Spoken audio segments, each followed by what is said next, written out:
नमस्कार दोस्तों, मैं डॉक्टर मुरली मनोहर मृत्युंजय आयुर्वेद योग एवं पंचकर्म केंद्र की इस पंचकर्म क्लासेस जहां हम लोग ओपीडी लेवल में पंचकर्म को समझेंगे और इसके साथ साथ पंचकर्म के सारे गुण से गुण टेक्निक्स को भी समझने की कोशिश करेंगे। इसके सारे सैद्धांतिक पक्ष एवं इसके साथ साथ सभी तरह के जो विशिष्ट शास्त्रीय निर्देश हैं और आज के डे टू डे लाइफ में किस तरह से इसका एप्लीकेशन हम लोग करते हैं, इन सभी चीज़ों पे हम लोग आज बात करेंगे। ठीक है, देखिए जब भी आयुर्वेद की बात आएगी तो आयुर्वेद के बात के साथ हमारे पास कुछ इसके मूल सिद्धांत हैं जिसके बारे में बात किए बगैर आयुर्वेद की कोई भी गोष्ठी या कोई भी शिक्षण कार्य वाला व्यवस्था या उपक्रम कंप्लीट नहीं होता है।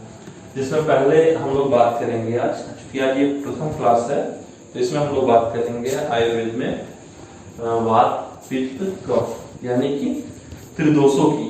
और त्रिदोष के बात के साथ साथ हम लोग इसमें धातुओं की बात करेंगे, धातुओं के साथ साथ फिर मलों की बात करेंगे, यानी दोष धातु मल, ये तीन कॉन्सेप्ट जो मूल है इसके। क्योंकि शरीर दोष और मल जो ये सब चीजें हैं ये बहुत आयुर्वेद में हैंडी है और बार बार यूज होने वाली है। और क्लास फर्स्ट ईयर से ही लेकर और फाइनल ईयर तक और फिर इसके जीवन पर्यंत इसको हम लोगों को पढ़ना होता है। तो दोष धातु मलमूलम सदा देहस्य, यह एक सूत्र है कि दोष धातु मला मूलम सदा देहस्य, यानी ये दोष धातु और मल जो है ये हमेशा से देह का मूल रहा है। तो अब मूल यदि है यानी जड़ यदि है हमारे एग्जिस्टेंस का, तो हमें यदि कोई विकृति होती है तो हमें इसे खोजना होगा इन्हीं मूलों में आकर के, कि या तो दोष में कोई विकृति हो या फिर धातु में विकृति हो या मल में विकृति हो। ठीक है, अब चूंकि ये क्लास फर्स्ट ईयर बीएमएस का क्लास नहीं है, थोड़ा सा यहाँ पे हम लोग दोषों की कल्पनाओं पर ध्यान देंगे, इसकी विरुद्धियों पर जाएंगे और फिर समझेंगे कि वास्तव में दोष क्या है। ठीक है, तो यहाँ आपका कई बार सैद्धांतिक मतभेद भी हो सकता है अपने सिलेबस से या अभी तक जो आपने आयुर्वेद में पढ़ा उसके अकॉर्डिंग जो आपने समझा है उससे, और प्रैक्टिस में थोड़ी बहुत अंतर आपको यदि दिखते हैं तो फिर उस पर आप हमसे बात कर लीजिएगा और हम लोग फिर उसके मूल चीजों को समझने की कोशिश करेंगे। आयुर्वेद को समझने के लिए आप लोगों के पास चरक संहिता होनी चाहिए और मैं रिकमेंड करता हूँ दो टीका को, एक है जलकल्पतरु और दूसरा है आपका चक्रपाणी टीका, यानी गंगाधर सेन और चक्रपाणी जी की टीका आपको जरूरत होगी। अष्टांग हृदयम के लिए आप लोगों को हेमाद्री टीका और सर्वसुंदरी टीका मतलब अरुणदत्त और हेमाद्री जी की टीका आपको जरूरत होगी। और फिर सुश्रुत के लिए आप लोगों को सामान्य सुश्रुत से भी काम चल जाएगा, या फिर यदि आप लोगों के पास कोई टीका है जज्जट की या अमिता शास्त्री वाली बुक, वो अच्छा है हमें। ठीक है, तो इन सब की जरूरत होगी। तो हम लोग बात करते हैं बात के ऊपर। देखिए, बात को जब भी हम लोग डिनोट करते हैं तो उसे वायु के रूप में देखा जाता है, और वायु मतलब हवा का एक अर्थ लिया जाता है। लेकिन आयुर्वेदीय जो आचार्य हैं उन्होंने वात को वायु के रूप में, गैस के रूप में नहीं लिया है। उन्होंने इसका सूत्र दिया है, वो दिया वांग गति सूत्र। वांग गति यानी जहां भी आपको मौसम दिख रहा है, अब इसकी कितनी छोटी कल्पना है, से कितना बृहद और माइन्यूट लेवल तक ये जा सकता है। जैसे देखिए, हमारे बॉडी में यदि आज डे टू डे लाइफ में एक प्रॉब्लम है डायबिटीज की, तो डायबिटीज के कंडीशंस में एक होता है जहां पर सेल का रिसेप्टर खराब है और वहां पे इंसुलिन जो है वो एक्ट नहीं करता है, दरवाजा नहीं खुल पाता है। तो यदि ये भी अवस्था है तो ये बात की ही संप्राप्ति है, क्योंकि गति कराना, तो गति कराना वहां पे गति नहीं हो पा रहा है और मतलब वहां पे बात की विकृति है।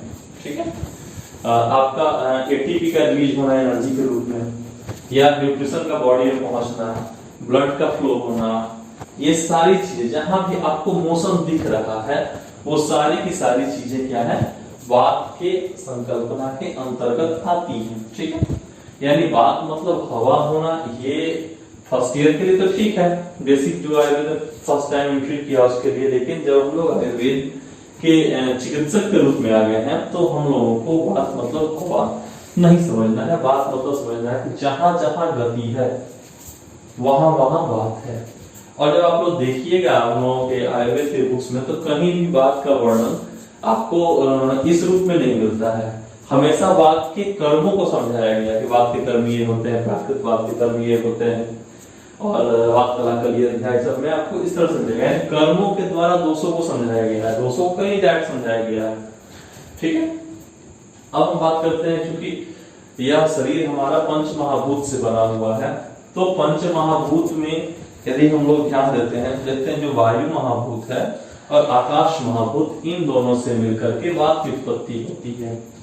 अब आकाश महाभूत यथा अवकाश है तथा आकाश है, जहां जहां खालीपन है, रिक्तता है, वहां वहां आकाश महाभूत है, और साथ में जहां जहां गति है वहां वहां वायु महाभूत है।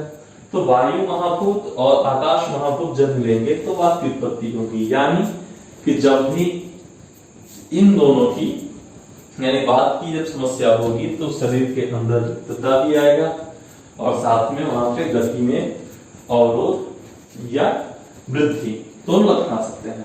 ठीक है, वात की विकृति में अवरोध या जैसे पैरालिसिस, तो पैरालिसिस पक्षाघात का केस देखेंगे तो वहां पे पेशेंट के बॉडी में हरकत नहीं हो रही है, मोशन नहीं है वहां पे, लेकिन वो बात दे रही है। ठीक है, तो वहां पे गति नहीं हो रही, लेकिन एक कम बात के पेशेंट को आप देख रहे हैं तो वहां पे लगातार उसके हाथ पैर में मूवमेंट हो रहा है, तो वो भी बात रोग है, ये भी बात रोग है। ठीक है, इसके बारे में हम लोग बात करेंगे आगे चल के। ठीक है, पित्त में क्या है कि अग्नि महाभूत प्रधान होता है, पित्त जो है वो अग्नि महाभूत प्रधान होता है। अब अग्नि की संकल्पना है कि जहां भी दहन काम हो रहा है, पाचन काम हो रहा है, वहां वहां अग्नि है। यानी इंडोथर्मिक या एक्सोथर्मिक किसी भी तरह का कोई भी रिएक्शन हो रहा है, कोई भी पाक क्रिया हो रही है, तो वहां पर अग्नि है। अब देखिए क्या है, शरीर में जब भी कुछ भी चेंजेस होगा, रूप परिवर्तन, क्योंकि आप जब अग्नि का कर्म पढ़िएगा तो वहां पे है रूप, तन्मात्रा में शब्द स्पर्श रूप, तो रूप अग्नि से है, शब्द आकाश का है। तो जब भी किसी भी चीज के स्वरूप में परिवर्तन है, जैसे हमने खाना खाया और खाना खाने के बाद वो हमारे बॉडी में मिलाई की तरह जब ऑब्जर्व हुआ, अवशोषण हुआ, और उसके बाद वो ब्लड में मिला, तो यहाँ प्रक्रिया अग्नि की है। और रक्त से फिर मांस में बन रहा है, सारी प्रक्रिया अग्नि की है। यहाँ तक कि हमने आहार से जो कीट का निर्माण हुआ, उसके स्वरूप में परिवर्तन आया, तो ये परिवर्तन भी अग्नि की ही है। ठीक है, तो यानी जब भी आपको किसी भी चीज में परिवर्तन दिख रहा है, उसके स्ट्रक्चर में परिवर्तन दिख रहा है, तो वहां पर आपको अग्नि महाभूत को समझना चाहिए। ठीक है, तीसरा है कफ। कफ जो है जल और पृथ्वी महाभूत है। अब यहाँ इसे ध्यान दीजिएगा कि तन्मात्राओं में शब्द स्पर्श रूप फिर है रस, तो रस हो गया जल का और गंध हो गया पृथ्वी का। यानी जहां भी आपको रस और गंध से संबंधित समस्याएं दिखेंगी, वहां पर आपको पृथ्वी महाभूत की दृष्टि समझनी है। ठीक है, और इसके ही सहगुणता धर्म वाले ये दोषों की एक्टिविटीज भी होंगी। ठीक है, अब हम बात करते हैं कि ये बॉडी में जो वायु है, ये वात पित्त कफे रहते कहाँ है। ठीक है, तो देखिए वात पित्त और कफ जो है ये पूरे बॉडी में हमेशा भ्रमणशील होते हैं, ये कभी भी एक स्थान पर रुकते नहीं हैं प्राकृतिक रूप में। यदि ये रुकेंगे तो व्याधि करेंगे। इसका मतलब ये हुआ कि हाथ पैर सर शरीर की एक एक कोशिका में वात पित्त कफ की गति है। ठीक है, तो इनका कोई स्थान नहीं, ये पूरे बॉडी में संचारी है, लेकिन इनका प्रधान एक्शन कहीं दिखता है बॉडी में। वो जो जगह है उसको मान लिया गया तो यहाँ पे सबसे ज्यादा इनका कार्य है, इसलिए सबसे ज्यादा मात्रा में यहाँ पे पाए जाते हैं। ठीक है, तो वो कौन कौन से हैं? तो देखिए अब वात के स्थान यदि देखते हैं तो वात के स्थान के लिए आपके पास सूत्र भी है, और वात के स्थान के लिए आपके पास ये भी पता है कि कटी स्कृतनी सोनी इन सबों में वात बॉडी में होते हैं। ठीक है, और इसका डिटेल हम लोग धीरे धीरे करके जब आगे चलते जाएंगे तो इसके टेक्निकल टर्म्स को हम लोग समझेंगे। ठीक है, अब इसके बाद से है कि वात के कितने प्रकार होते हैं। तो देखिए वात का काम है गति, तो गति का प्रकार क्या? तो बॉडी में जो हमारे गति होती है, किसी भी तरह की कोई गति हो रही है, तो उसको यदि डिवाइड किया गया तो योग शास्त्र में 10 प्रकार और हम लोगों के आयुर्वेद में 5 प्रकार का वर्णन मिलता है। ठीक है। पहला है प्राणवायु। प्राणवायु अब रहता कहाँ है? तो मूल स्थान का यदि आप समझते हैं तो सिर है, सिर या मूर्धा, कंठ तथा उरग प्रदेश में, ये मतलब कि छाती से लेकर के कंठ और मस्तिष्क तक इसकी गति है। ठीक है। तो यदि अब इस क्षेत्र में कोई भी बात के लक्षण मिलते हैं तो हमें चिकित्सा प्राणव स्रोतस के और प्राण वायु के ध्यान में रख करके करना होता है। ठीक है। कर्म क्या है इसका? तो कर्म इसका है कि बुद्धि, इंद्रिय, मन, हृदय तथा धम यानी एरोटा में यदि कोई प्रॉब्लम आ रही है तो उसे, ठीक है। स्टीवन, स्टीवन मतलब हो गया, अब देखिए यहाँ पे थूकना, छींकना, डकार लेना, श्वास छोड़ना, श्वास लेना और भोजन नहीं होना, ये इसके काम है। ठीक है। तो अब किसी भी बीमारी में यदि इसकी क्रिया डिस्टर्ब हो रही है तो वहां पे हमको प्राण की चिकित्सा करनी है, क्योंकि कर्म प्राण के हैं। अच्छा, इसकी जरूरत क्यों? क्योंकि यदि एक बात आया कि बात मतलब बात, और बात का गुण है रुक्ष लघु शीत खर सूक्ष्म स्थूल, तो यदि रुक्ष लघु शीत खर से यदि हम विपरीत चिकित्सा देंगे तो बात समन करेगा, तो फिर इसका 5 वजह क्यों करना, तो क्यों हम पढ़े? एक ये रीजनेबल अच्छा क्वेश्चन है, क्यों करें? तो देखिए इसका एक सबसे अच्छा और शानदार मतलब मेरे समझ में जो आया है वो ये है कि जो बात की कल्पना है हमारी, इसमें इन जैसे अपान वायु है तो उसकी गति नीचे है, इनका काल है, तो मेडिसिन कब लेना है ये निर्धारित होता है कि विकृति कहाँ पे है। जैसे कॉन्स्टिपेशन आपके पास लेकर कोई आया कि डॉक्टर साहब मेरा लैट्रिन एकदम सूख जाता है, बहुत मुश्किल से लैट्रिन होती है और मैं डॉक्टर से दिखाया हूँ क्रीमाफिन, डुफालेक, नित्यम या एक्सवाइजेड कोई भी मेडिसिन मैं रात को लेकर सोता हूँ तभी जाके मुझे थोड़ी मात्रा में लैट्रिन होती है, वरना नहीं होती। ये यानी कि पेशेंट जो आपके पास आए वो एक कॉन्स्टिपेशन है, क्रॉनिक कॉन्स्टिपेशन है, केस लेकर चला जाए। अब आप उसका ट्रीटमेंट डिसाइड कर रहे हैं, कोई भी ट्रीटमेंट मॉड्यूल आप बना रहे हैं और उसमें आपने लिखा कि ठीक है रात को सोते समय आप एक चम्मच पंच खाना, पेशेंट खाएगा। लेकिन आप एक चीज ऑब्जर्व करना कि जब आप पंचशखा या पेट साफ करने की कोई भी दवा बंद करते हैं, पेशेंट का प्रॉब्लम वापस से वहीं पहुंच जाता है। तो जब पेशेंट का प्रॉब्लम फिर वापस वहीं पहुंच गया तो चिकित्सा का क्या फायदा? क्योंकि चिकित्सा अब पुनर्भव लेवल तक आपको जाके करना है। आयुर्वेद का एक सामान्य जनता में है कि जड़ से चिकित्सा, जब जड़ पर काम करता है जड़ से ठीक कर देता है। जड़ से ठीक करने का मतलब क्या हुआ? जड़ से ठीक करने का अर्थ ये होगा कि हमने ट्रीटमेंट दिया और ट्रीटमेंट के बाद से फिर वापस वो प्रॉब्लम ना आए। दूसरी चीज, आयुर्वेद की चिकित्सा लोग बोलते हैं कि बहुत स्लो है, लेकिन ये मैं नहीं मानता, क्योंकि 24 घंटे में औषधि का पाचन हो जाता है। मैक्सिमम 7 डेज में पेशेंट को उपसे आना चाहिए आचार्य सुश्रुत के अनुसार। तो यदि आपका डायग्नोसिस ठीक जा रहा है तो फिर 7 दिन में आपका रिजल्ट आना ही चाहिए। नहीं आ रहा है तो निश्चित ही आपने कोई त्रुटि की हुई है, ये डिसाइड कर लेना चाहिए। ठीक है। कम आए ज्यादा है पर उपसे आना चाहिए। ठीक है। तो यहाँ पे हम लोगों ने देखा कि बुद्धि, इंद्रिय, मन, और आखिर में कितने केसेस हैं। आप इसके केसेस को देखिएगा, डिप्रेशन बहुत कॉमन है, एंजाइटी बहुत कॉमन है, ये सब क्या है? प्राणों को उसकी दृष्टि का लक्षण है। ठीक है। पेशेंट को छोटा बच्चा है, रोता है, सांस खींच लेता है, अब उसका आवाज ही नहीं आ रहा है, ना आवाज आ रहा है, मुंह खुला हुआ है, रोने की मुद्रा है उसकी, लेकिन उसकी आवाज नहीं आ रही है, फिर सांस अटक जा रहा है उसका, ये भी प्राणवायु की विकृति है। तो सोचिए यहां से मॉड्यूल स्टार्ट होता है ट्रीटमेंट का, और आप धीरे धीरे करके आप पहुंच जाते हैं वहां से मन तक। ठीक है।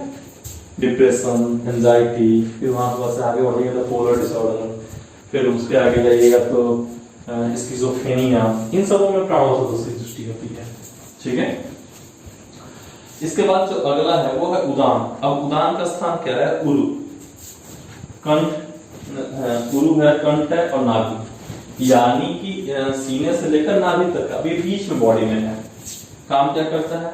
बोलने का काम, बॉडी में ताकत, जैसे आप वेट उठा रहे हैं तो ये वेट उठाने में जो आपको हेल्प करने वाला है वो उदान करने वाला है। ठीक है। फिर ताकत है, फिर स्किन का टेक्सचर है, सौंदर्य है, ठीक है। फिर धीर धृति स्मृति यानी आपकी ये भी इंटेलिजेंस को प्रभावित करता है, ठीक है। अब इसका एक क्लासिकल उदाहरण आपको देते हैं। कई बार आपको पेशेंट मिलेगा जैसे नॉलेज है, वो जानता है विषयों को, लेकिन वो विषयों को एक्सप्रेस नहीं कर पा रहा है। और खास करके चाइल्ड के केस में ये मिलता है कि उसके घर वाले उसे पढ़ाए हैं, जो घटा गुणा सब कुछ सीखा है प्रॉपर तरीके से, एडिशन सब्सट्रैक्शन सब कुछ सीखा है, लेकिन जब पूछा जाता है उसको प्रवृत्ति नहीं कर पाता है, रिकॉल नहीं कर पा रहा है वो, ठीक है। और फिर मम्मी से धीरे जाकर बोल देगा हाँ मैं जानता हूँ, क्या बना भी देख रहा तो बनाता होगा, नहीं बनाया।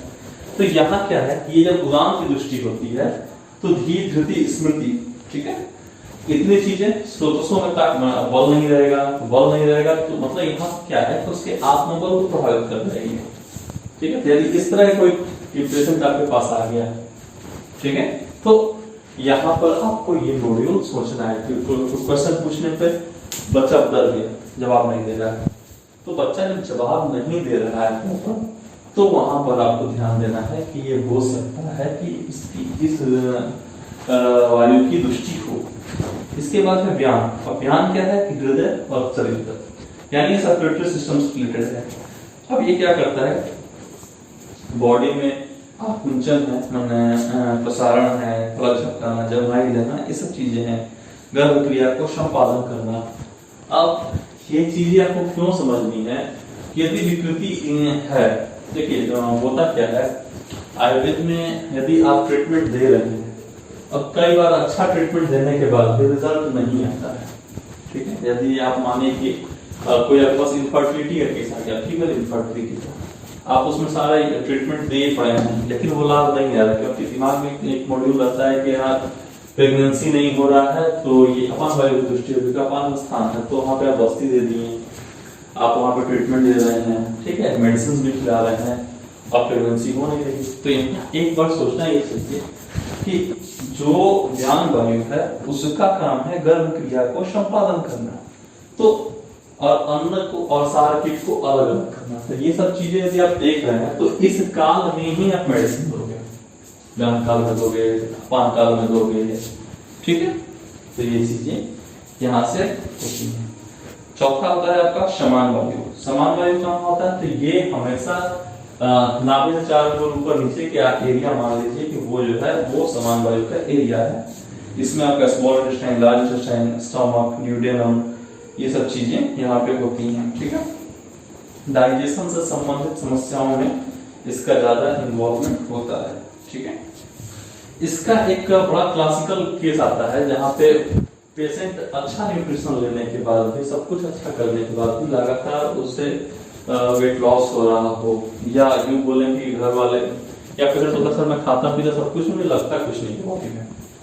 यदि इस तरह का केसेस आपके पास आ रहे हैं जहाँ पे लगता कुछ नहीं है का कॉन्सेप्ट है, खाना पीना उसका अच्छा है, प्रॉपर है, फिर भी उसका शरीर ग्रहण नहीं कर रहा है, उसके अंदर अच्छे पोषण के लक्षण नहीं दिख रहे हैं, तो ये समान वायु की विकृति के हैं।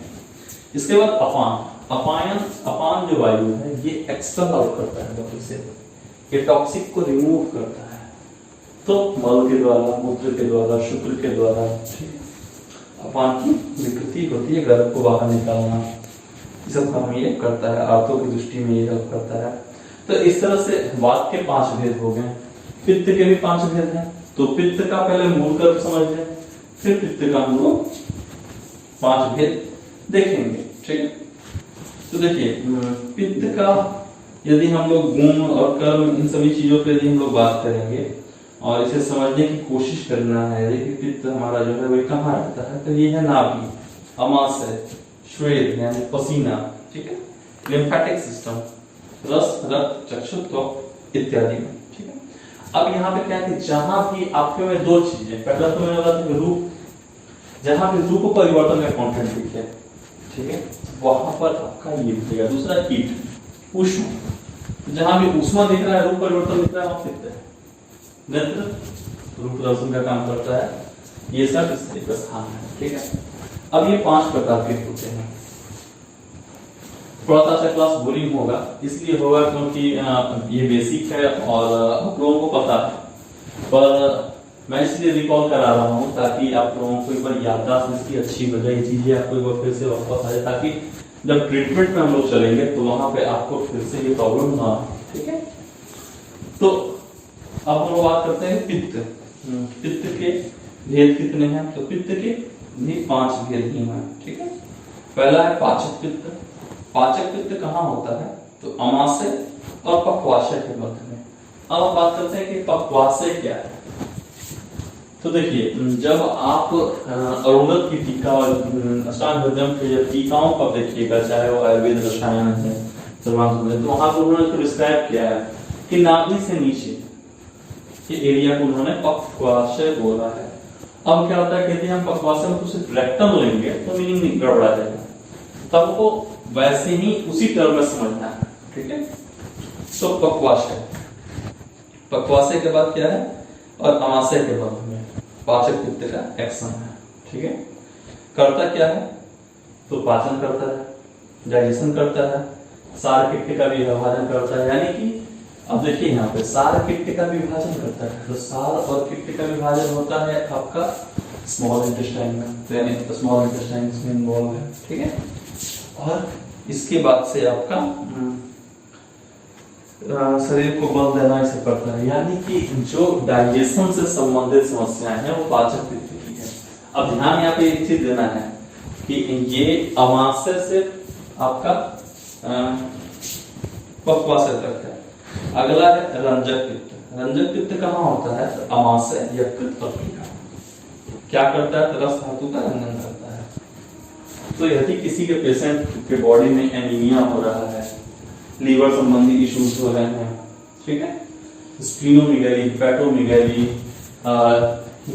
स्प्लीनोमेगाली के कारण इंड्यूस्ड आपका WBC का काउंट बढ़ जाना है, HB का काउंट घट जाना है, इस तरह की जो समस्याएं आ रही हैं, इस सब के लिए यहाँ पर रंजक पित्त इन्वॉल्व होता है। फिर साधक पित्त हृदय में रहता है। ये उत्साह, अभिमान तथा ये सबसे बुद्धि, धृति सब पे वर्क करता है।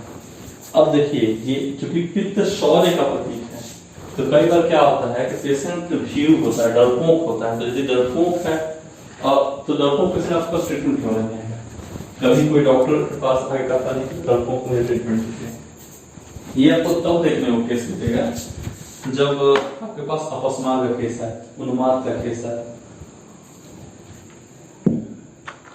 या फिर इसका एक बहुत बढ़िया उदाहरण मैं दे रहा हूँ कि मोटिवेशन लॉस का। जैसे कई बार क्या होता है कि किसी कारण से किसी परिवार में कोई एक्सपायर कर गया, नष्ट हो गया, और एक्सपायर हो जाने के बाद, नष्ट हो जाने के बाद, प्रमाण तो हो जाने के बाद, जब कभी पेशेंट इससे दुखी हो जाता है, फिर वो दुख इतने एक्सट्रीम लेवल पर चला गया कि उसे इसके बाद कोई प्रॉब्लम स्टार्ट हो गई, चाहे वो थायराइड, जो अक्सर देखने को मिलता है, थायराइड हुआ, मेंसेस सप्रेशन का प्रॉब्लम है, और इस तरह की तमाम समस्याएं। तो यदि इस तरह का आपके पास कॉजेशंस मिला जहाँ पे आपने देखा कि दुख या किसी तरह का शोक पेशेंट को रहा, उसके बाद से ये समस्या शुरू होती है, तो वहां पर आपको इसके बारे में विचार करना है। यानी जब हिस्ट्री ट्रीटिंग में सिखाऊंगा तब वहां पे इन सारे टर्म्स की जरूरत आएगी, तो वहां पर आप ध्यान दीजिएगा। इसके बाद अगला है आलोचक पित्त, जो नेत्र में होता है। भाजक पित्त त्वचा पर होता है, और इसके प्रॉब्लम ज्यादा आते हैं भाजक पित्त के, क्योंकि विटिलिगो, ल्यूकोडर्मा या आपका मेलाज्मा, कोलाज्मा, ये सारी जो समस्याएं हैं ये यहाँ पे दिखती हैं। ठीक है, इसके बाद है अवलंबक कफ।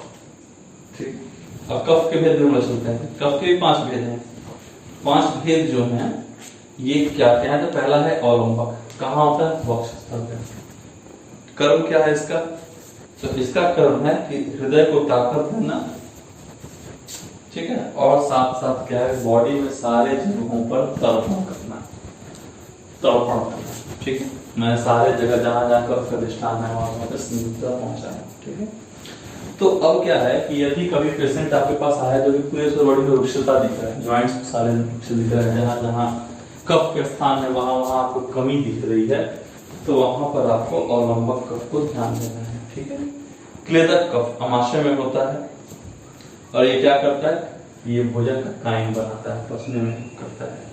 फिर है बोधक कफ, रचना मधुरादि रसों का बोध कराता है, जीवा में होता है। फिर है तर्पक कफ, जो मस्तिष्क में होता है तथा बॉडी को ताकत देता है, चक्षु नेत्र इत्यादि को बल प्रदान करने वाला है। और श्लेष्मक कफ जो है वो संधियों में होता है और जॉइंट्स को ठीक रखने में हेल्प करता है। ठीक है, तो ये आपका हो गया कितने तरह के वात हैं, कितने तरह के पित्त हैं, कितने तरह के कफ हैं और इनके क्या क्या एक्शन है, इसके बारे में हम लोग यहाँ पर एक मोटा मोटी स्टडी हम लोगों ने किया। अब इसके बाद हम लोग बात करेंगे कि चूंकि हम लोग वात के गुण को जानते हैं तो प्रश्न ये उठता है कि क्या वात की वृद्धि होती है तो बीमारी होती है। ये है, तो वात का क्षय होगा तो बीमारी होगा क्या, होगा तो कैसे पहचानेंगे। ठीक है, क्योंकि यदि दोष धातु मन मूलों की शरीरम, तो मेरे दोष बढ़ रहा है तो प्रॉब्लम है, दोष घटेंगे भी तो प्रॉब्लम होगा। ठीक है, तो यहाँ पे अब आपको मैं बता दूं कि एक जनरलाइज वात का जो फंक्शन है या पित्त का फंक्शन, क्योंकि हमने तो सीधे डिवीजन ही पढ़ लिया, तो जनरलाइज जो डिवीजन है और जो आपके एक एक करके थे उसको तो हम लोगों ने देखा। अब इसके बाद हम लोग देखेंगे कि ये जो दोष हैं ये जब बढ़ेंगे तो क्या करेंगे और कैसे हम पहचानेंगे कि वात बढ़ा है, कि पित्त बढ़ा है, कफ बढ़ा है। जिनके कुछ लक्षण हैं जिनको मैं बता रहा हूँ। अब बॉडी के अंदर यदि डिजेनरेशन तेजी से दिखे, डिजेनरेशन ऑफ एनीथिंग, कुछ भी, बाल जल्दी जल्दी पक रहा है, बाल जल्दी जल्दी झड़ रहा है, वेट लॉस हो रहा है जल्दी जल्दी, नाखून जल्दी जल्दी टूट रहा है, पेशेंट बहुत जल्दी जल्दी बोल रहा है, ठीक है, और इसके साथ साथ हड्डियां जल्दी टूट रही हैं, ऑस्टियोपोरोसिस केस यानी डिजेनरेशन, नष्ट होने की प्रक्रिया ज्यादा है, तो वहां पे वात की वृद्धि है। ठीक है, दूसरा कृष्णता यानी ब्लैकनेस। अब त्वचाओं पे मिलाजमा कोलाजमा में आप देखिएगा छाई जिसे बोलते हैं, कालापन आ गया, या कोई पेशेंट का चेहरा एकदम से काला पड़ने लगता है किसी किसी बीमारी में। तो यदि इस तरह के लक्षण दिख रहे हैं, कहीं कालापन दिख रहा है, स्टूल काला हो रहा है, मूत्र में कालापन आ रहा है, जिह्वा पे कालापन आ रहा है, नेत्र में कालापन आ रहा है, तो ये सब वात के वृद्धि के लक्षण हैं। इसके बाद है अगला गात्र कंपन।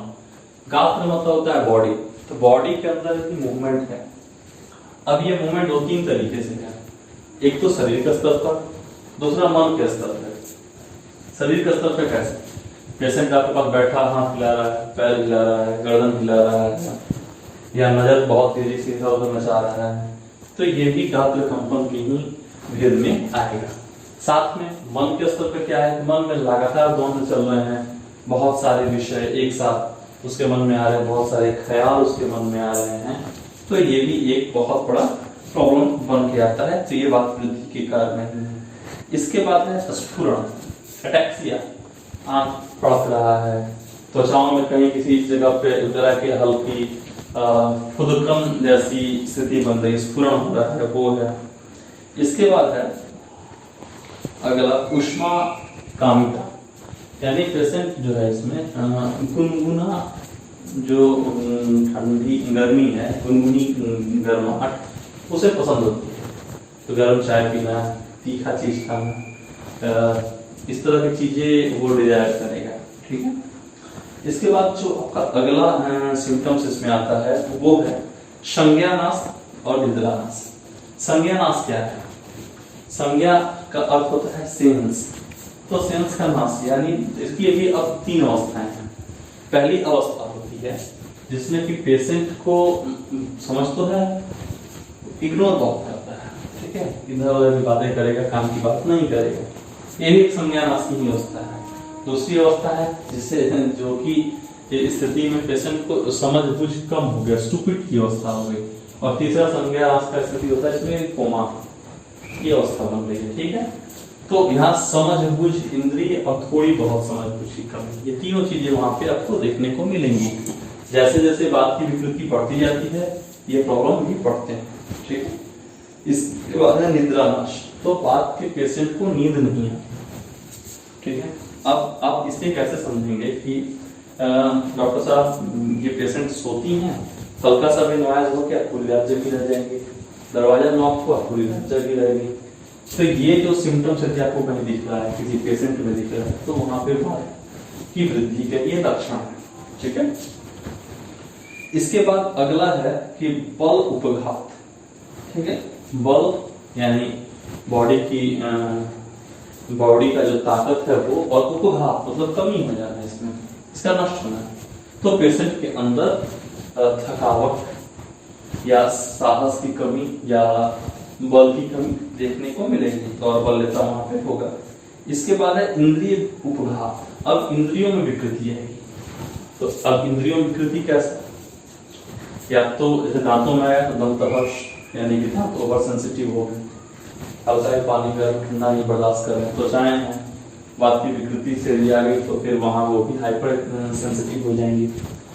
ठीक है, फिर नेत्र है या और भी जो ऑर्गन्स हैं, कान है, तो ये सब में क्या है कि बात की विकृति जल्दी ही देखने को मिलती है। ठीक है, इसके बाद अगला जो टॉपिक आपका बनेगा, अगला जो पॉइंट है आपका वो है अस्थिशूल और मज्जाशोष। अस्थिशूल हड्डियों में दर्द, ये बहुत कॉमन है।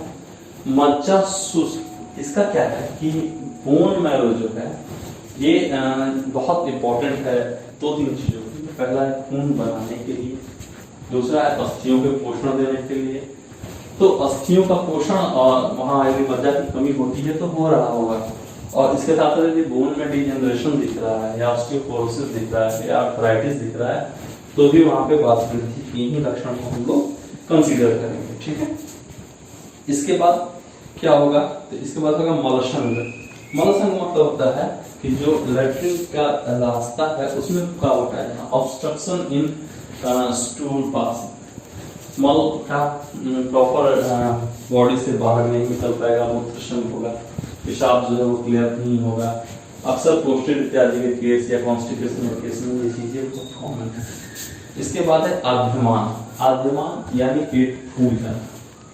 ठीक है, गैस भर गया, पेट फूल गया, ये है। फिर आटोप। आटोप मतलब पेट में गुड़गुड़ाहट भी है और पेट में किसी किसी जगह पर हल्का पेन भी सूख चुका है, जैसी भी अवस्था इसमें बनती है। ठीक है, इसके बाद है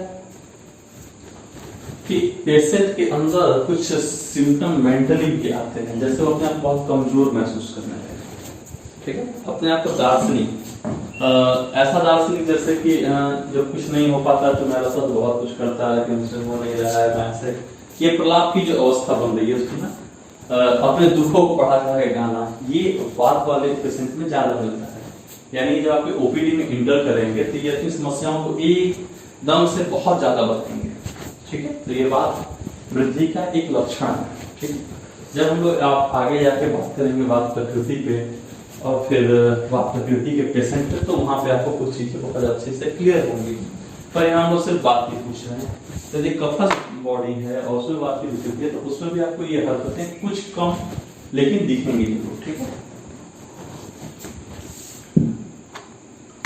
अगला है जो टॉपिक उसमें है कि उसमें है शोक। पेशेंट को दुख हमेशा रहेगा।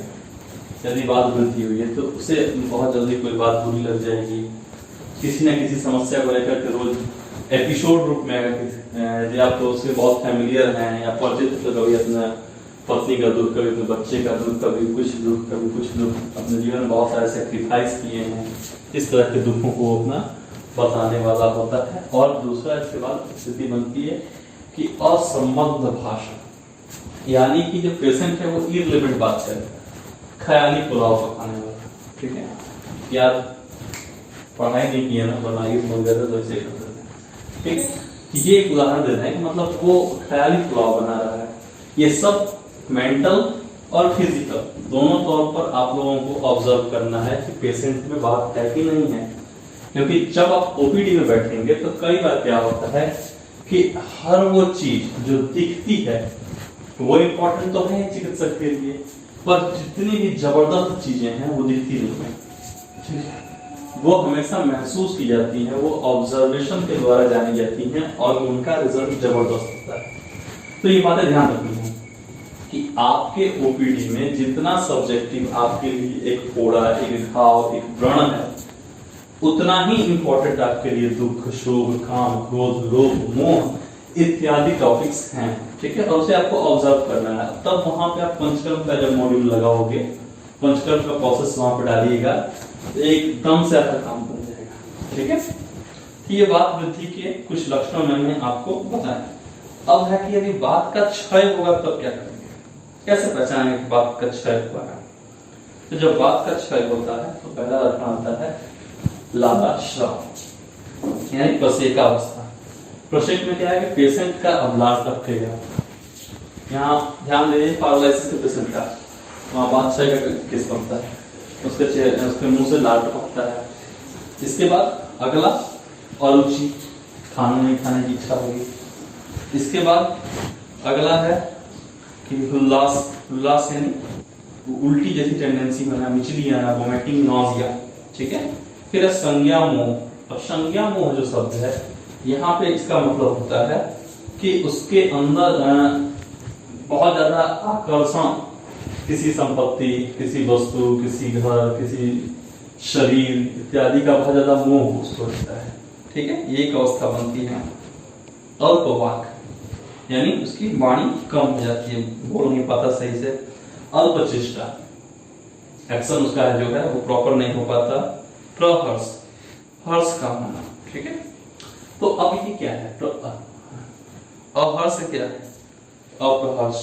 अप्रहर्ष मतलब है कि हर्ष की उसके पास जो अवस्था है वो ज्यादा है, यानी पेशेंट आपसे बात करते करते रोने लगेगा, बहुत भावुक हो जाएगा। ठीक है, तो ये अवस्था वहां पे दिखेगी। अंग शारद यानी अंगों में शिथिलता। ये मैं आपको टर्मिनोलॉजी भी बता रहा हूँ आयुर्वेद का, और इसे आपको नोट कर लीजिएगा ताकि जब आप बुक्स पढ़िएगा तो वहां पे आपको अंग शारद मिले, या फिर आपको अरुचि मिले, मिचली मिले, अप्रहर्ष मिले, इस तरह का यदि शब्द मिलता है तो आपको वहां पे ये चीजें क्लियर होनी चाहिए कि क्या है ये। ठीक है, अगला है अग्नि व मनुष्य इत्यादि के लक्षण, यानी कि अब उसका जो अग्नि मेटाबॉलिज्म वो डिस्टर्ब, कभी तेज है कभी कम है, तो ये लक्षण। यानी अब देखिए छींड़वात का जो लक्षण है ये आपका पैरालिसिस के केस में, पक्षाघात के केस में ये बहुत कॉमन है। उसमें लाला स्राव भी होता है पेशेंट का, और उसके बाद अरुचि, खाना नहीं खाना, फिर उसको वोमिटिंग की टेंडेंसी होना, उसके बाद से उसका मेंटल स्टेटस अनस्टेबल होना, इसके बाद से बोल नहीं पाना, चेष्टा नहीं हो पाना, बात करते करते रो देना, आंसू बहाना, दुख व्यक्त करना, अंगों में शिथिलता, ये सारे लक्षण आपको मिलते हैं। तो वो भी बात रोग है, लेकिन वहां पे हमें चिकित्सा किसी देनी है, छींड़वात है, तो छींड़वात को हमें समझ की चिकित्सा देनी है। ठीक है, अब हम आगे जो चलते हैं टॉपिक पे, वो है कि पित्त वृद्धि होगा तो क्या लक्षण देगा। तो देखिए, जो पित्त का यदि है तो वहां पे आपको देखना है त्वचा, ठीक है, नेत्र, मूत्र, पुरुष में पीलापन, ये बहुत क्लियर है। इसके बाद है ग्लानि। अब ये ग्लानि मतलब क्या होता है, तो ग्लानि एक ऐसी अवस्था है मन की जहां मनुष्य अपने आप को बहुत कमजोर, निराश और दुखी समझता है। ठीक है, तो ये एक अवस्था है, मन की अवस्था है ग्लानि। अब इसका मैं एक उदाहरण देता हूँ। मेरे पास एक पेशेंट आई हुई थी जिन्हें मेंसेस संबंधी प्रॉब्लम थी, और लगभग मेंसेस के जो सिम्टम्स थे उनके वो थे हैवी ब्लीडिंग, 15 दिन पे ही मेंसेस उनका वापस से शुरू हो जाना, पेनफुल ब्लीडिंग था, और बॉडी में ये सब पीलापन इत्यादि लक्षण थे, एनीमिया का कंडीशन था। तो इसमें मैंने देखा कि उनके पित्त शामक चिकित्साएं, कई मॉड्यूल सब कुछ दिया गया था, और कई बार इसे अशोकारिष्ट, उसिरासो इत्यादि का प्रकल्प दिया गया था। लेकिन जब मतलब मेरे पास वो केस आया था तो मैंने इस चीज पे ध्यान वहां पे दिया, और मुझे ये लक्षण वहां पे दिखा कि पेशेंट में बहुत ज्यादा ग्लानि है। ठीक है, तो मैं वहां पे बात और पित्त की दोनों बात और कफ दोनों के मॉड्यूल को बंद करके प्योर पित्त शामक मेडिसिन मैंने दी थी और बहुत सारी दिखाया था। ठीक है, तो यहाँ पे आपको एक ये मतलब तरीका समझ लेना है कि प्रोमिनेंसी किसकी है।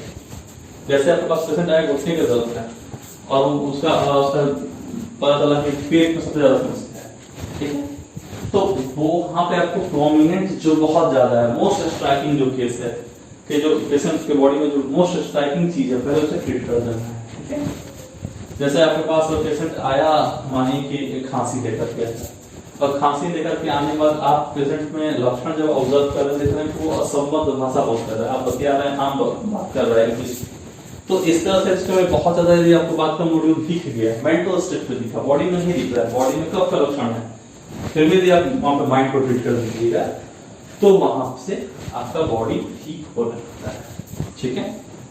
और यदि खास करके क्रॉनिक केस को आप डील कर रहे हैं तो वहां मेंटल सिम्टम बहुत ही इंपॉर्टेंट हो जाता है, क्योंकि जैसे मानिए उदाहरण के लिए आपके पास कोई पेशेंट आया, रोमेटिज्म होता है, मेरे बॉडी में पूरा दर्द है, पूरे जॉइंट्स में बहुत सारे पेन है, सुई चुभाने का दर्द हो रहा है, एक्सेट्रा एक्सेट्रा, ठीक है। तो ये सारे दर्द क्या कंप्लेन अपना लेकर के आया, आपसे पहले आपने पूछा कि भैया आपका पहले का ट्रीटमेंट चल रहा है, वो पिछले 10 साल से ट्रीटमेंट चल रहा है, 10 साल से ट्रीटमेंट चल रहा है, और आप यदि आपके पास प्रिस्क्रिप्शन आता है, यदि किसी आयुर्वेदिक का देखने का वापसा में दवाइयां चलाया, कब्सा में दवाइयां चलाया है, तो वहां रुक जाइए, वहां पेशेंट को ऑब्जर्व करना स्टार्ट करिए, ठीक है, कि क्या इसके मेंटल सिम्टम्स तो कुछ ऐसा नहीं है, क्योंकि यदि मेंटल निकल गया, ये प्रभाव समूह इत्यादि सामान्य से लगने वाली चीजें, ठीक है, और उसका जब ट्रीटमेंट हम लोग कर देते हैं तो फिर वो चीजें कवर होती है। अब ये ट्रीटमेंट कैसे करना है वो सब पे हम लोग बात करेंगे धीरे धीरे करके ये 6 दिन की क्लासरूम में, ठीक है।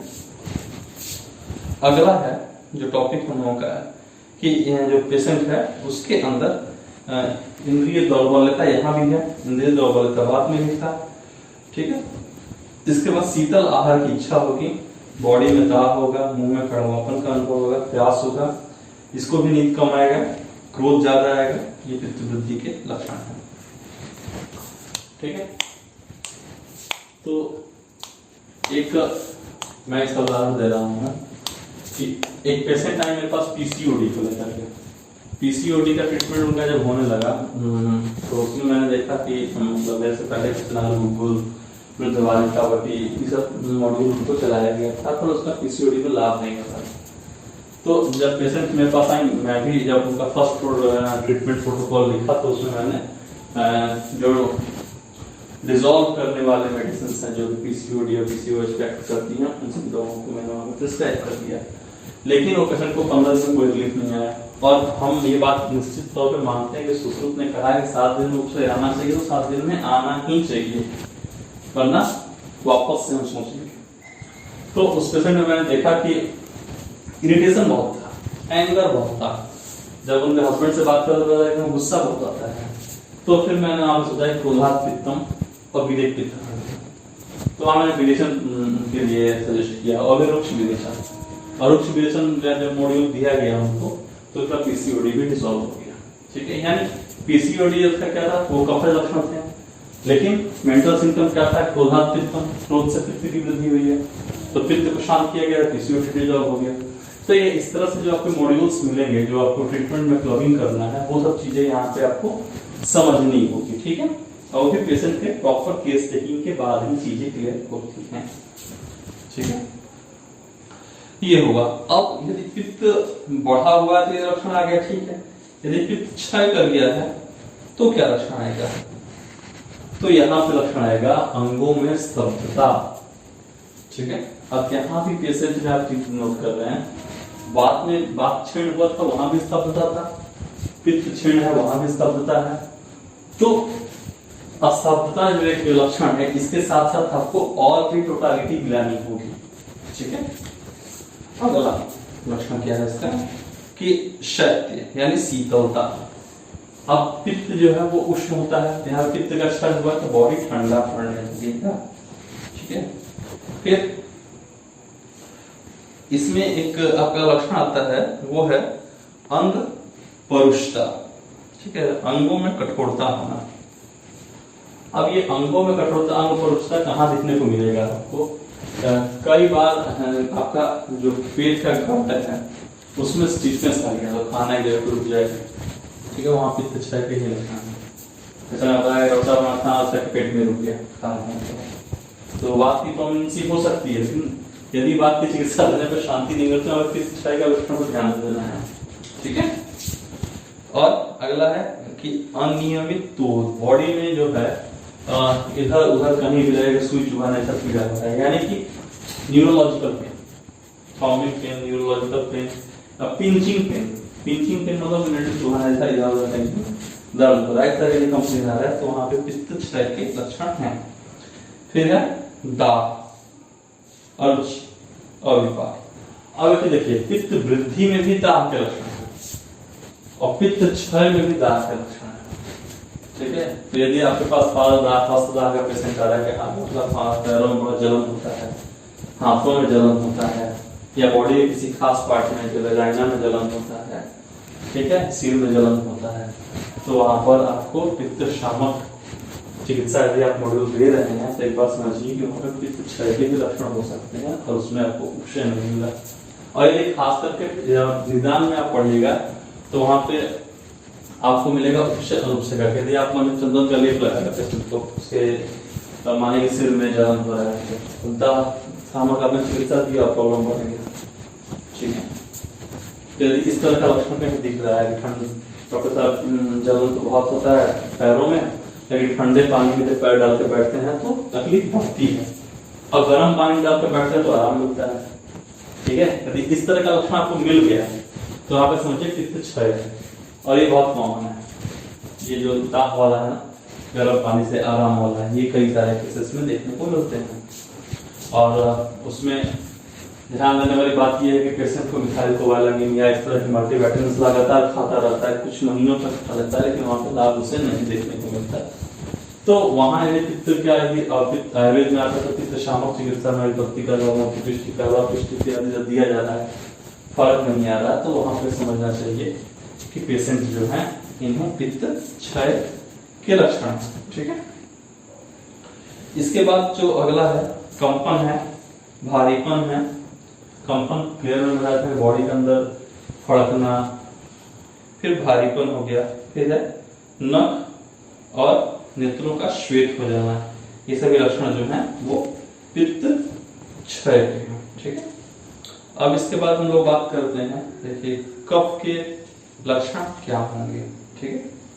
तो देखिए कफ का जो लक्षण है ये बहुत ही क्लियर है कि कफ का लक्षण क्या होगा, और जहां हम लोग कफ के भेद पढ़ रहे थे वहां पे ये चीजें हम लोगों ने देखे थे। क्या है, पहला है कि बॉडी के अंदर स्ट्रेंथ देना, ताकत देना, दृढ़ता देना, फिर बॉडी का लुब्रिकेशन करना, यानी त्वचाओं में हल्का ऑयलीपन जो दिखता है ना, ये सब चीजें कफ का काम है। स्नेहन करना, फिर संधि बंधन, ज्वाइंट्स जो है बॉडी के उनको ठीक रखना, फिर मैथुन की शक्ति को प्रदान करना, ठीक है, दोनों में, स्त्री और पुरुष दोनों में। तो यदि आपके पास कभी ऐसा केस आ रहा है जहाँ की स्त्री में या पुरुष में मैथुन यानी सेक्स की कोई एक्साइटमेंट नहीं, लॉस ऑफ लिबिडो का केस यदि आ रहा है, तो वहां पे आपको कफ धातु को ध्यान में रखना है, ठीक है। अब इसके बाद से है क्षाम यानी असहिष्णुत्व। असहिष्णुत्व क्या है, ये असहिष्णुता तो आजकल बहुत कॉमनली आपको मैंने सुना होगा कि पेशेंट जो है वो किसी भी समस्या को झेलने की क्षमता खत्म कर दिया है। थोड़ी सी बात पे थोड़ा सा किसी ने कुछ बोल दिया, या पेशेंट को किसी ने देख लिया सिर्फ, तो उसके अंदर उसको लेकर बहुत सारा समस्या शुरू हो जाना। उदाहरण के तौर पर ऐसा समझे कि यदि माने के हस्बैंड वाइफ हैं और सब्जी में नमक ज्यादा हो गया, पत्नी ने थोड़ा सा बोल दिया, अब इस बात को लेकर पूरे दिन पत्नी बैठी है, ठीक है, सर दर्द लेकर बैठी है, कोई कंप्लेन उनका स्टाफ पे जाता है। या कई बार आपको केस मिलेगा जहाँ पे पेशेंट खास करके महिलाओं को मैं इसलिए बोल रहा हूँ कि महिलाओं में बहुत कॉमन केस है कि थोड़ी सी बात को लेकर के वो उसको बहुत लंबा चौड़ा बना देंगी, तो और उसको लेकर के वो पूरे दिन या कई महीनों तक लड़ती रहती हैं या वो चीजें अंदर बनती है, तो ये असहिष्णुता का अवस्था है, ठीक है। तो ये कफ के लक्षण है, ठीक है। इसके बाद है कि कफ की समस्या से क्या होगा कि धी यानी बुद्धि खराब हो जाएगी। तो 3 स्टेप है, धी, रति और बुद्धि। धी मतलब होता है कोई भी कंटेंट यदि आप सुन रहे हैं और आपके कानों पर गिरा, आपको समझ नहीं आया, तो ये धी की दृष्टि उस समय समझ गया अच्छे से और कुछ समय तक याद रहा, तो ये धृति है। और स्मृति यानी रिकॉल मेमोरी, वापस से उसको याद करना। तो धीरे धीरे और स्मृति में भी डिस्टर्ब हो रहा है, आपको जल्दी चीजें समझ नहीं आ रही हैं, तो यहाँ भी ये इडियट वाला जो केस है उसमें आपको कफ धातु की वृद्धि के ये लक्षण है। ठीक है, इसके बाद से आलस्य है, फिर है अलौच्य। एक चीज और ध्यान दीजिए, अलौल्य जो है वो लालच का अभाव होना, पेशेंट को लालच ही नहीं। पढ़ो बाबू, जैसे लालच है कई एस्पेक्ट है, जैसे लालच का अभाव होना कह रहे थे बाबू पढ़ लो, यदि मैंने कहा छोड़ो पढ़ क्या, यानी यहाँ पे भी जो लापरवाही है, ठीक है, ज्ञान न पाने की जो उत्सुकता की तरफ ध्यान बाद में देख लेंगे, ये भी लालच है। ठीक है, और आपका इसके और भी सेगमेंट्स हैं, खेल लो नहीं खेलना चाह रहा है, जिम ज्वाइन कर लो नहीं ज्वाइन कर रहा है, यानी उसे किसी भी काम में से कुछ पाना, ये मैं करूंगा ये मुझे लाभ होगा, इसी को ध्यान नहीं दे रहा है। तो यहाँ पे यानी पेशेंट यदि सीडेट हो गया है, सुस्ती उसके अंदर आ गई है, तो ये भी आपके कफ के वृद्धि के ही लक्षण है। ठीक है, इसके बाद हम बात करते हैं कि यदि कफ का क्षय हो जाएगा तो क्या लक्षण आएगा। देखिए कफ का जो क्षय होता है तो वहां पर भ्रम यानी वर्टाइगो। दूसरा है कि उद्वेष्टन जो टर्म है ये बोलते हैं ऐंठन, क्रैम्प। ठीक है, पैरों में क्रैम्प, खास करके काफ मसल्स में क्रैम्प के केसेस बहुत देखने को मिलते हैं, और उसमें फिर मल्टीविटामिन्स दिए जाते हैं लंबे समय तक देने के बाद भी, जैसे ड्रॉप किया गया वैसे फिर पैरों में ऐंठन स्टार्ट हो गया। तो यदि इस तरह के मसल्स में ऐंठन दिख रहे हैं तो वहां पे कफ क्षय के लक्षण है वो। ठीक, अगला है अनिद्रा या नींद नहीं आना, अंगमल यानी बॉडी में दर्द। उसके बाद अगला है परिप्लोष। परिप्लोष मतलब होता है कि गर्मी से स्वल्प त्वक दाह, यानी पेशेंट जो है वो थोड़ा सा धूप में क्या गया उसकी त्वचाएं जल गई। इंडिया में तो थोड़े कम, लेकिन खास करके बहुत समृद्ध और एसी कल्चर वाले लोगों में ये देखने को मिलता है। और ये स्रोतस के श्वेत प्रवर्तन को रोकने से भी ये लक्षण आता है। ठीक है, इसका भी ध्यान रखना होगा यहाँ पे। तो ये एक लक्षण है। इसके बाद अगला है तोद यानी सुई चुभाने जैसी बॉडी में दर्द। ये जो है कफ श्रेणी का लक्षण ये आपको मिलते हैं डायबिटीज में, डायबिटिक न्यूरोपैथी में। ठीक है, अगला है दौ यानी होता है कि कोट, मुंह और तालू में दाह, बर्निंग सेंसेशन, बकल कैविटी। ये जो टर्म है ये क्या है, दौ बोलते हैं इसको। फिर स्फोटन यानी अंगों का फटना। अब ये अंगों का फटना कई जगहों पर है, फीचर अंगों का फटना है, एड़ियों में जो क्रैक की प्रॉब्लम होती है वो भी अंगों का फटना है। Dryness in the skin, psoriasis, degeneration of skin, ये सब जो केसेस हैं यहाँ पे हमारे कफ क्षय के लक्षण हैं। इसके बाद क्या है, वेपन यानी कंपन। अब देखिए कंपन के कई जगह पे सिम्टम्स मिले आपको। ठीक है, तो इसे सिर्फ एक लक्षण देख करके कि पेशेंट के अंदर हरकत हो रहा है, मूवमेंट हो रहा है, तो वहां पे बात वृद्धि हुई है, ये एक मॉड्यूलर आप सोच रहे हैं, तो वहां पे उसका ट्रीटमेंट देने वाला आपको लाभ नहीं हो रहा, तो वहां पे अन्य मॉड्यूलों को ध्यान देना होगा। ठीक है, धूमायन, कंठ में धुआं जैसा प्रतीत होना, ये क्या होता है, धुमायन जो है वो हाइपर एसिडिटी के केस में ये होता है कि डकार जैसा थोड़ा सा आएगा, या बहुत ज्यादा कोल्ड ड्रिंक्स पीने के बाद जैसे हल्का डकार आता है, फिर वो नाक में हल्का सा बर्निंग जैसा होता है। यदि इस तरह का लक्षण आता है तो ये भी कफ क्षय के लक्षण है। संदेश यानी ज्वाइंट्स के जो मूवमेंट्स हैं वहां पे कमी आ जाना। ठीक है, फिर हृदय द्रव जो है वहां पे हृदय कंपन। अब क्या है कि ये कैसे समझेंगे, तो पेशेंट को क्षय होगा या अनावश्यक बैठ के लिख रहा है, पढ़ रहा है, क्या मेरा हार्ट बहुत तेजी से काम करने लगा, बहुत तेज धड़का, थोड़े दिन ठीक हो गया, और कई बार ये लंबे समय तक बना रहता है। ठीक है, फिर अगला है श्लेष्माशय यानी पूरा और कंठ आदि में खालीपन महसूस होना, वो वहां पे थोड़ा सा समस्या और ड्राइनेस जैसा महसूस होना, ये कफ क्षय का लक्षण है।